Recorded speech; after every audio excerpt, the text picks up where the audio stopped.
back to part 2 of the Power of Choice series.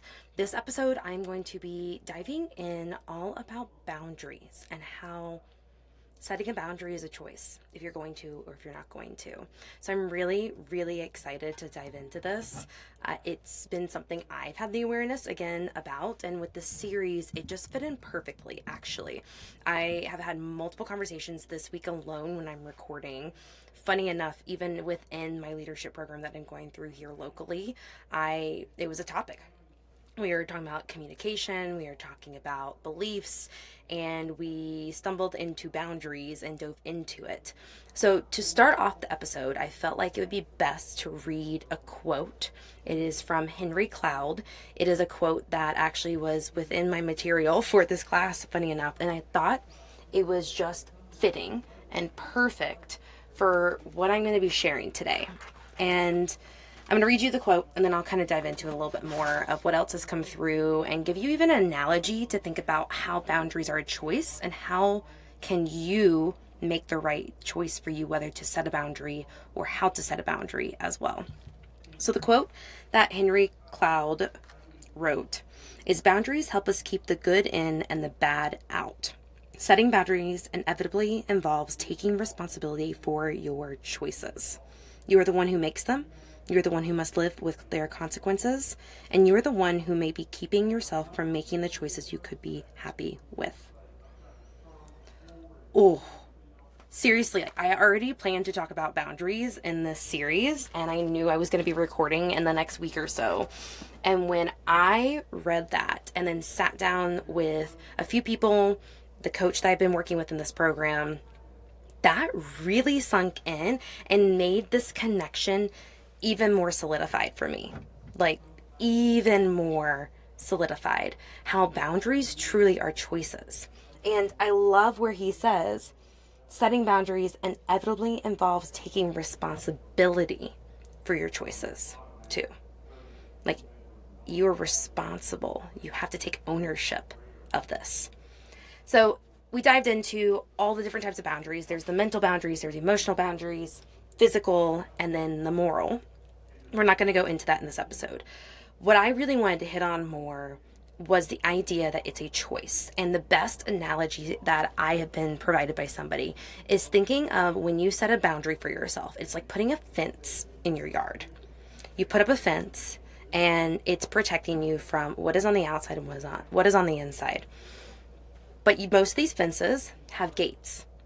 And you get to decide, when are you opening the gate to allow somebody into your boundary, or when do you keep the gate shut to protect yourself and make sure you are staying true to you and don't let them in and pass through the boundary. I thought it was a beautiful visual to have when you're having to make choices, is saying, do I want to let this in, or do I want to keep it out? Do I need to say yes, or do I need to say no? If you're on YouTube, you're seeing me like open the gate and close the gate with my hand. It's quite funny. But I'm serious when I say this. And it's given me a visual just over the last 24 hours when I'm starting to kind of go back through my boundaries and even set a few more.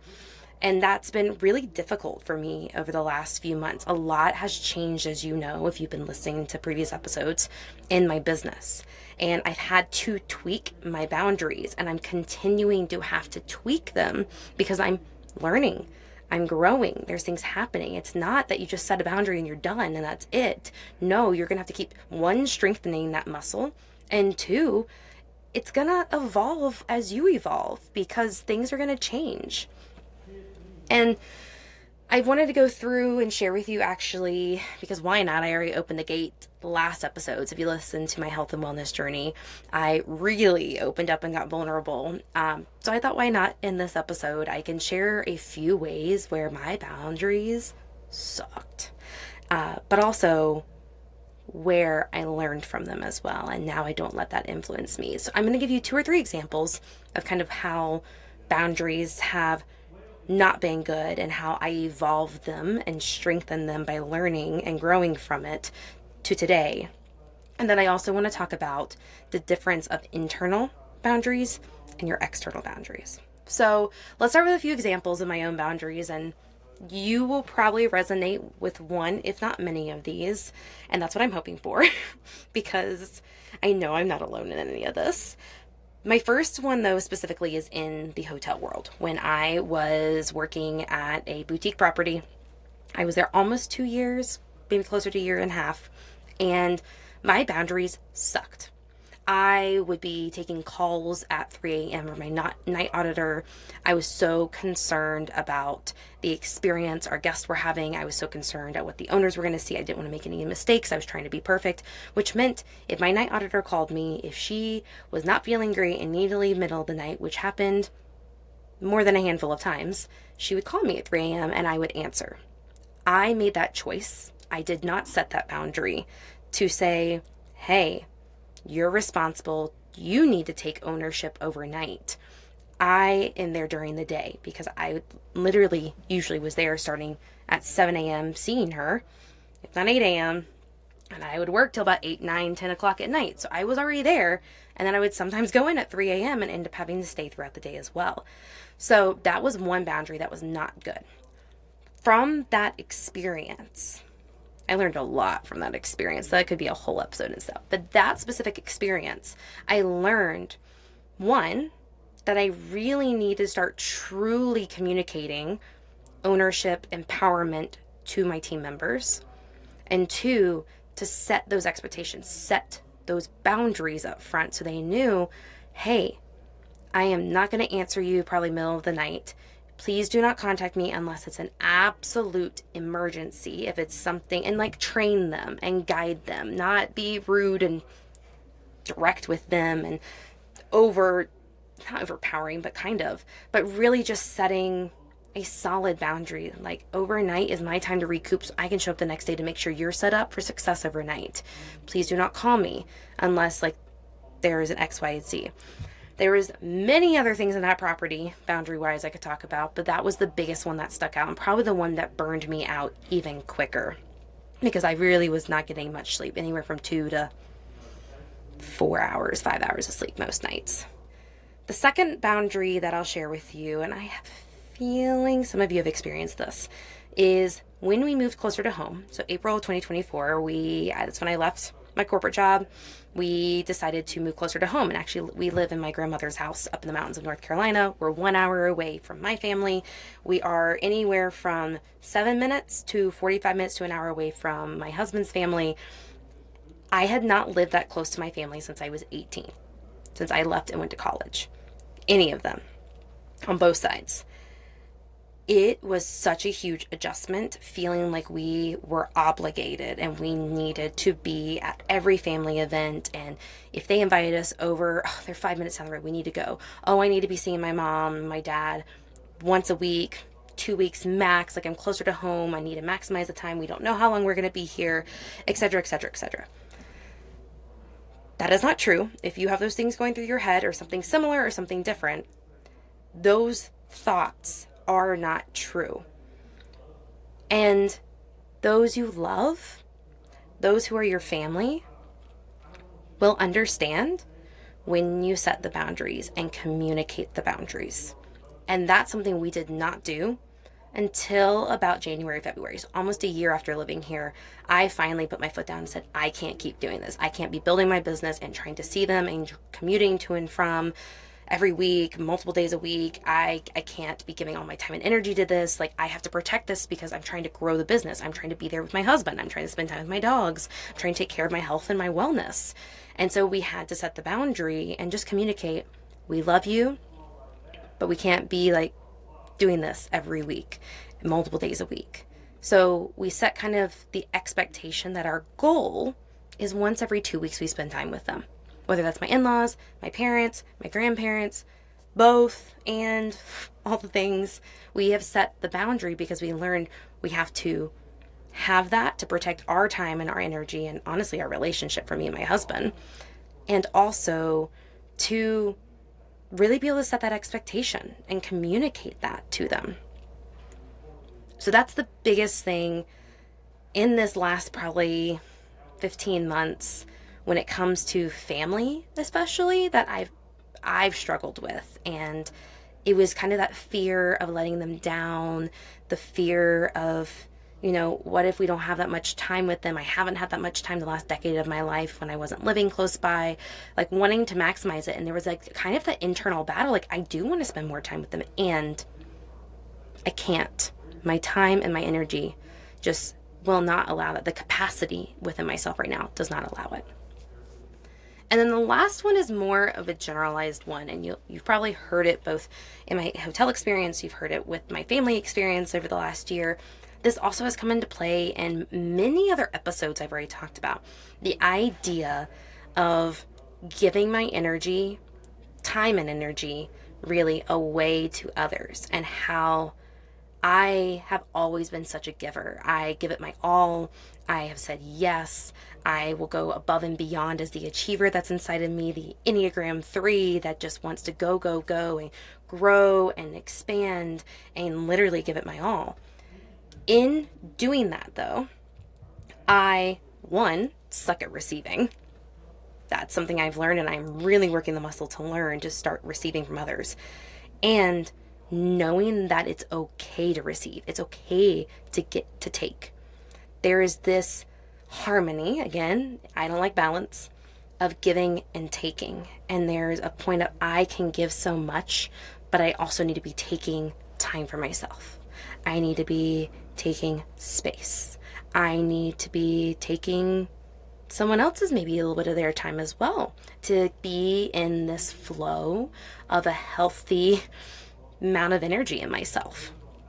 It has been so hard because I habitually just give and give and give and give, and I want to give my time. And when I'm on calls with people catching up, I'm like, oh, I just want to sit here and listen and give my time and give my energy and give you some input and support. But like, it's okay for me to receive that input and support. It's okay for me to receive somebody listening to me and what I'm doing and the growth and the momentum I'm feeling. That's okay. It's okay to allow that. That, though, has been the hardest boundary for me, and this is a big internal boundary of understanding how do I know when I have reached my limit, when I've hit the boundary of giving so much of my time and energy, and I need to stop. I need to take a moment. I need to take space, take time for myself to rejuvenate, to also be able to receive. That one I don't honestly have a big answer for you because I've been living it a lot more, but I haven't fully figured out exactly how can I live this way. And I think it's a game. It's a practice. You have to practice setting the boundary and learning when to feel that you've just poured so much into somebody else and you need to take that time back and receive for yourself. That is probably the biggest internal boundary, I would say. And when I say internal, I mean it is a boundary for myself. It is not something I need to share with somebody else. It is not something I have to communicate to somebody else. It truly is an internal boundary for me.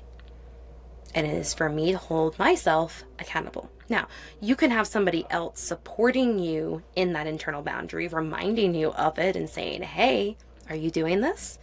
Hey, I think you're stepping over your boundary. You're letting extra people in. You're letting extra stuff in.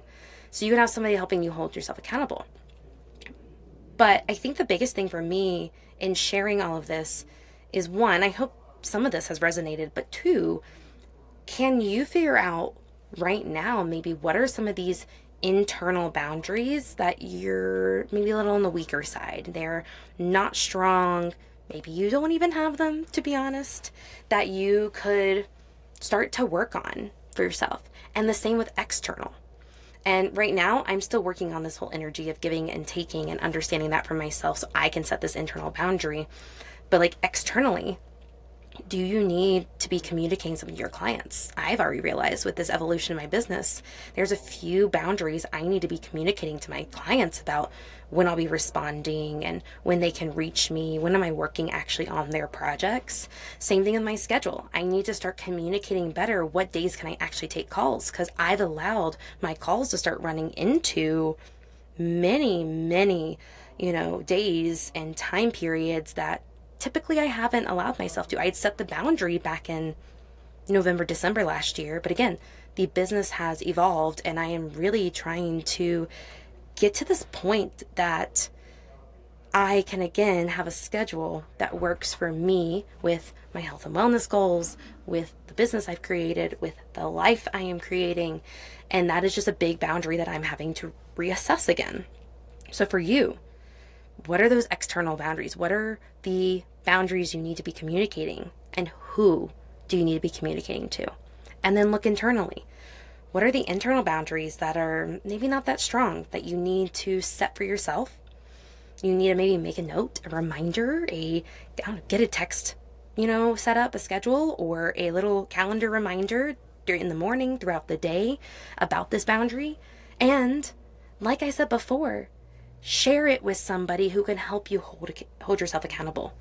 Whoever you trust, share it with. Somebody that's not going to call you out in a mean way, but who's going to call you out and help you stay true to the boundary that you're setting to be able to support the life, the business, the career that you are wanting to live. I would love to know if this stood out to you. I'd love to know where you're at maybe in setting your boundaries. Are there resources that you are maybe needing or looking for? Is there some support in this? A lot of when it comes to boundaries in my head does tie into prioritization. I've talked about this in previous episodes, but boundaries are so important in our life. And just remember that, it is important for you to set these boundaries. It is not you being greedy. It is not you being rude. It is not you being, there's a word I'm thinking of and I'm blanking out on, to be honest, right now, but this is you protecting yourself. It is you taking care of yourself. It is taking care of and protecting your time and your energy so you can use that time and energy where you want to and show up in the room, show up on the calls, show up in your life the way that you actually want to. So let me know, where are you at? Are you looking for some support?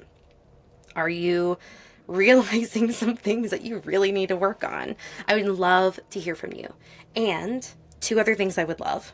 1, if you would share this with somebody you feel could use some guidance, could use some maybe listening to this episode to help really motivate them and maybe influence them to start setting some stronger boundaries for themselves and in whatever they're doing and in their life.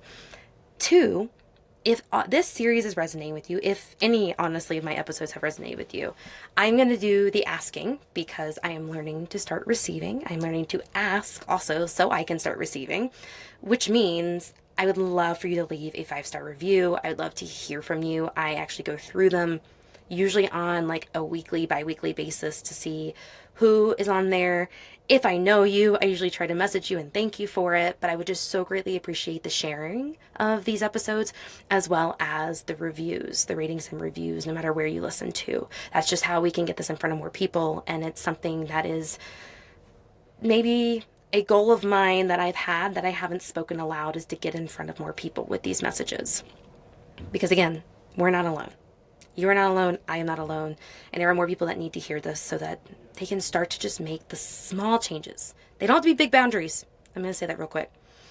Just like with anything, it's small little changes to be consistent with that over time will build upon themselves to really help us create the life, business, career that we have dreamed of. So I love you. I appreciate you. Thank you so much for listening. And I will see you all next week. Next week's another fun, vulnerable one. A lot more than this, kind of very similar to the health and wellness. We're going to dive into my spiritual journey, actually. So I'm excited to share that with you all. But have an amazing rest of your day. And I'll see you soon.